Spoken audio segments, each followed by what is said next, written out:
joining us now is our good friend Nancy J. Altman. She has an extensive background in the areas of Social Security and private pensions. She is the director of Social Security Works and the co-chair of the Strengthen Social Security Coalition and Campaign. She is the author of The Battle for Social Security, From FDR's Vision to Bush's Gamble, and she is the co-author of the book Social Security Works. She joins us now. Nancy, thanks for coming on. Thank you so much for having me. Oh, it's always a pleasure.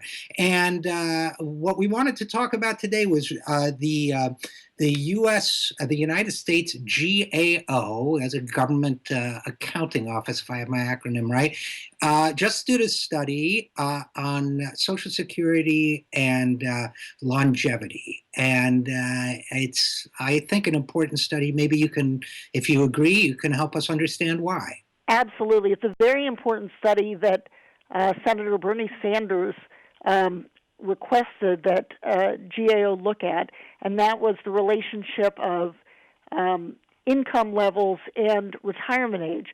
There, in the retirement security debate, there tends to be a simplistic formulation. Everybody's living longer, so of course we've got to raise the retirement age. People have to work longer. Well, the fact of the matter is, and what this report clearly shows, is not everyone is living longer, that the people who are very wealthy, who have had a lifetime of good health care, who have all the privileges in life, have shown an increase in their over average life expectancy, which of course is terrific, but low-income people have not been so fortunate. And the conclusion of others is that, therefore we should equalize down and make sure to cut the benefits of the low-income people, which makes no sense at all, by raising the retirement age and making them work longer or take lower benefits. But what GAO shows us is that there are better solutions, and Senator Sanders has one, which is to expand Social Security. Yeah, I mean, first of all, I got the acronym wrong. It's the Government Accountability Office. But I was, Nancy, I sort of compare this longevity conversation with a conversation we might have about average income. You know, if a few billionaires make more than ever and everybody else's wages are lagging, average income may go up, but a lot of people are struggling. And in the same way, actually, other studies have also shown that the gap in lifespan between the top half of earners and the bottom half, according to one study, and the top 10%, the gap between the top 10% and the bottom 10% is really widening. So, when you get those variations in lifespan, you can't just simplistically say, well, average lifespan is going up and make your decisions accordingly, because then you're just pitching, first of all, you're just pitching your decision-making towards the most fortunate among us. And secondly, you're not including the fact that, we really have gross inequality in this country right now, right? That's exactly right. I mean, you always have to be careful with averages. Sometimes averages are helpful, but as you point out, with income, they're not when you have most wages stagnating and those at the top. I had a colleague, the late Robert Myers, who used to talk about the person who drowned in the pool where the average depth was 4 inches. Now, of course, nobody's going to die in 4 inches, but if you have 10 feet on the other end, you're going to drown in that if you can't swim. So you've got to be very careful. Averages can be very deceptive. And with life expectancy, it absolutely is deceptive, because there are these, it is really a symptom of income inequality. And what should be the takeaway from these life expectancy projections is that we should be doing more to, as they say, with healthcare and education, nutrition, making sure that, and with increasing the income of low-income people, because all of those will help extend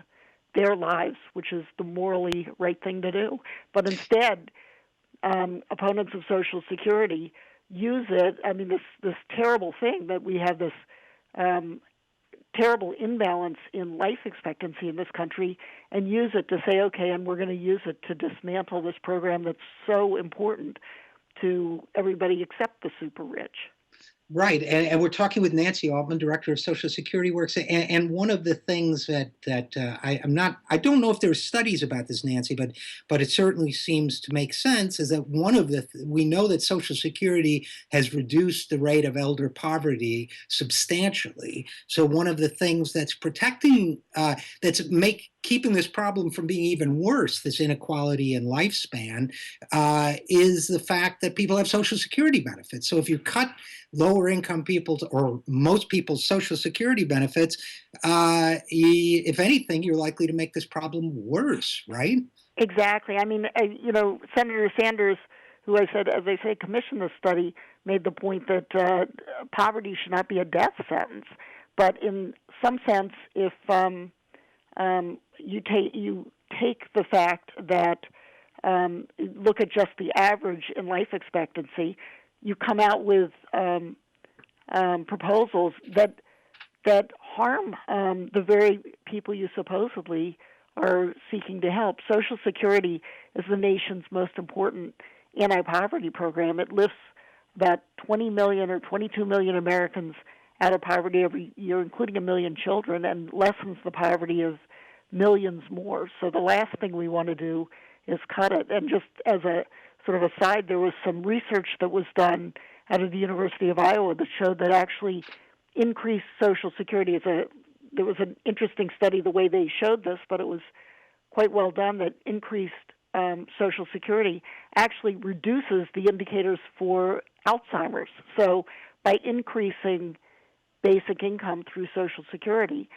you're reducing income inequality, you may be increasing people's lives, you may be reducing the incidence of Alzheimer's and improving quality of life. So the right way to go is to expand, not cut Social Security.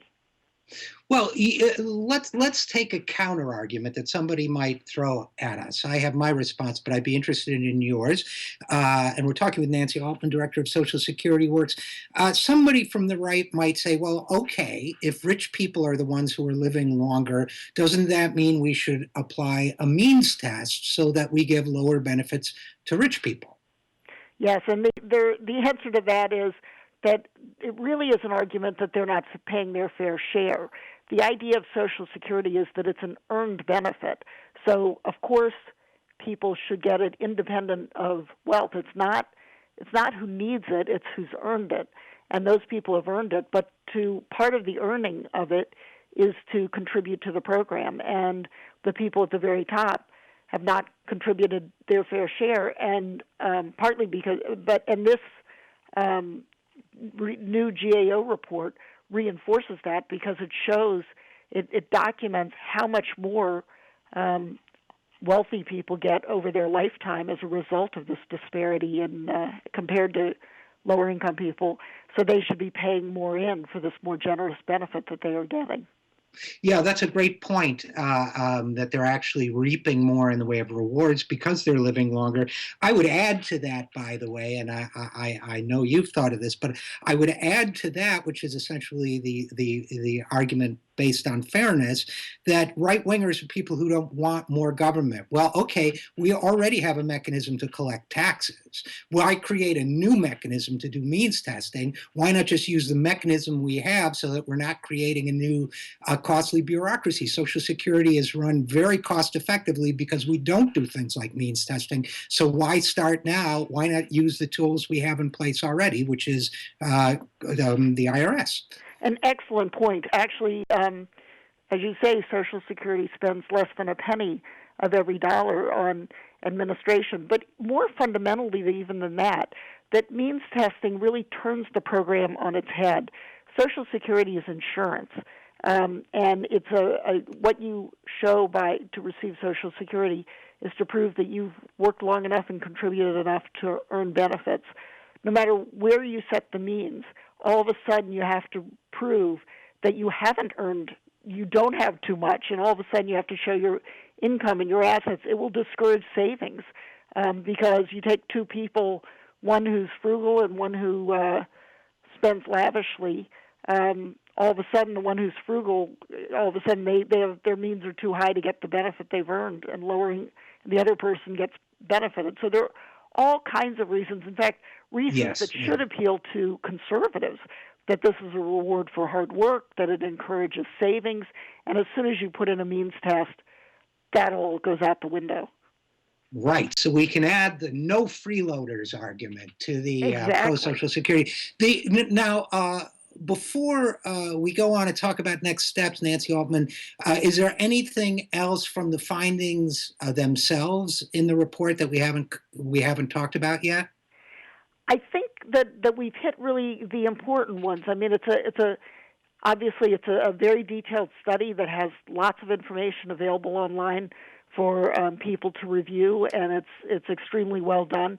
But the real message here is that again, that Social Security works, and we should be expanding it, not cutting it. Yeah, absolutely. And let's talk about that for a second. Okay, so we've got this report, and by the way, I'm just reading an excerpt from it now. American males making about $20,000 a year are likely to lose 11 to 14% of their lifetime Social Security benefits, while males making about $80,000 a year will see their benefits increase by as much as 16 to 18% due to longer life expectancy. So there is an injustice here. So if we take this report as a call to arms, the answer is expand Social Security benefits. Is that the way to redress this? Well, I think there are a couple conclusions to take. One is that raising the retirement age is exactly the wrong way to go. I mean, some people talk about a differential retirement age or increase this, but whatever you do, first of all, raising the retirement age, of course, is an across-the-board benefit cut. But even if that were not the case, what this report says is don't look at averages. Look harder at the information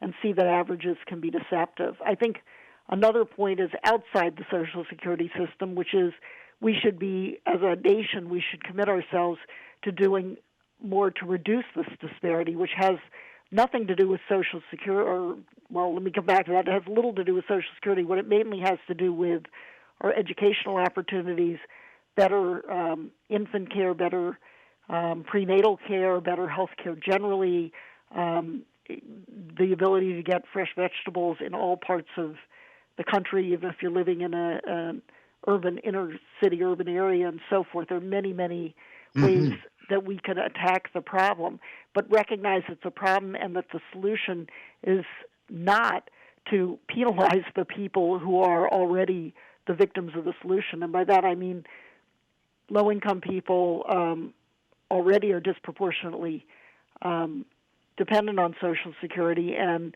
so the last thing you want to do is cut their benefits. What you want to do is expand them, and that, I think, will also go towards, not only will it reduce income inequality, I think it may help in the mission to reduce these differential longevity rates as well.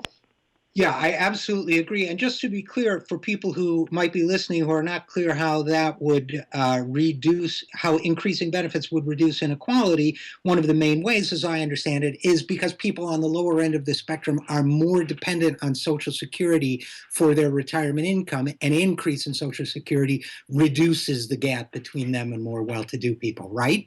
Well, there are two ways. That's one.